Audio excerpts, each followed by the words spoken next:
Hello, Prince Philip. Now, don't panic. I'm not going to sit here and do jokes about Prince Philip's death for so many reasons. I don't think that would be tasteful, and it's not really anything to achieve. You kind of get the feeling with Prince Philip, he'd be one of those people sending those jokes on. He'd find them funny himself. He'd be sat there going, yes, it would be funny if I was met by Princess Diana at the pearly gates. Yeah.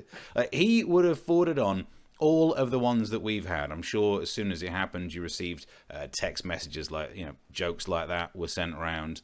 So I don't think there's much to be gained from doing that. I'm not going to joke about that. I'm sure Prince Philip is up there in heaven chatting with Jesus and awkwardly bringing up Jesus's Jewish roots.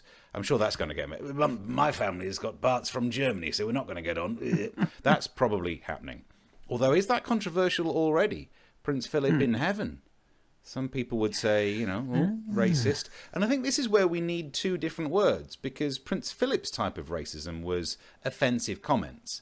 And it is different to the racism that we talked about in the last episode with American police that ends up with people being killed in their cars.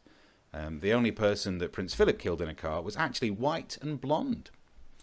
Now, do I need to say allegedly anymore? I'm not sure, because I think legally, who knows? He's not watching. So other news outlets broke it in interesting ways. The BBC obviously changed all of their output. In Australia, this news website told us that Prince Philip has died at the age of 99 from XXXX. Vin Diesel killed Prince Philip. How is this not a bigger news story? Struth, you live and learn on this show, don't you? But anyway, so it's not about the death. I'm not the kind of person who'd sit here and do 2 minutes worth of jokes about Prince Philip's death. Instead, I want to talk about the funeral, because today we've been hearing lots of details about the funeral. For example, the Queen is going to sit by herself, and that makes sense because it's too soon to introduce the new boyfriend.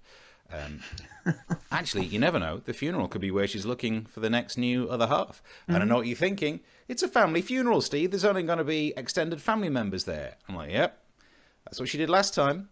They were cousins, so it's the way it works in the royals.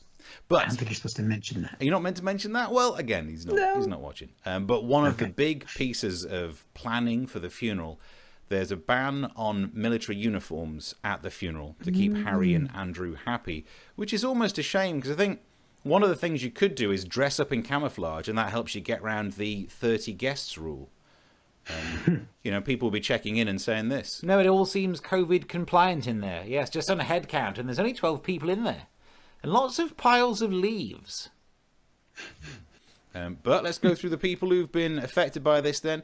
One of the people who couldn't have worn the uniform anyway was Harry. He stood a chance of being the only one in a suit because he couldn't wear his fancy outfit because he's no longer a senior royal. Why though? I mean, no one can stop you dressing up like you're in the army, even if you're not in the army. I remember the 90s, and every time we saw the band The All Saints, at least two of them looked like they're about to do some sort of army manoeuvres. I mean, in that one of the Appleton sisters looks like she's Weeder Pants, but other than that, they very much look like they're in the army. I don't think the All Saints were in the army, which is a shame, because I think they would have been good at doing certain types of missions. Come in, All Saints. Can you confirm you know the location of the drop-off point? I know every time. That's the Harry bit sorted. Let's do the other part of it, which I found far more interesting. The Navy weren't happy that Prince Andrew wanted to turn up dressed as an admiral. Do you know why there was a slight issue with this? He's not an admiral. What? He was promised the rank, but then it was delayed due to some sort of a hoo-ha about being best mates with a known paedophile and spending time on Pedo Island. And for some reason, that ruins the vibe, and you don't get to be called an admiral. But then I thought, you know what, Prince Andrew, don't sweat it. Oh, apparently you can't. But sure, he shouldn't even mind. Actually, before you shed too many tears over this, right, he's currently, since 2015, already a vice admiral. If you're going to spend time on a pedo island, I think the word vice is very appropriate for what you're up to. Yep. Yeah. Going to an island and being touched up by a girl who you're not sure about the age of is exactly what people in the Navy did. I'm basing that on this film. There is nothing you can name, nothing in the world. There is nothing you can name like a woman who's on the game. Thank you for watching this from Comic Solving Problems. And if you feel like it, go ahead and like the video. Or subscribe. Commitment.